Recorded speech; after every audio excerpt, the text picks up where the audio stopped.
আমার মেয়ের এই অবস্থা কেন? আল্লাহ, আমার মেয়ের কি হয়েছে? তোমার মেয়েকে এক পিশাচ কালো জাদু করছে।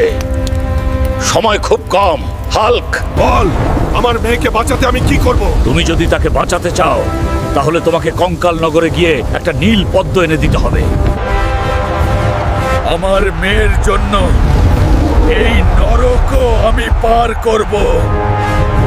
আমার এর পথে কেউ দাঁড়াতে পারবে না।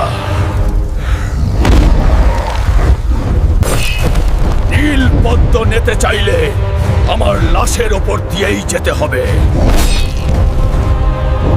এই নীল পদ্ম, এটাই আমার মেয়ের জীবন। বাবা থাকলে মেয়ের কোনো ভয় নাই। আব্বু,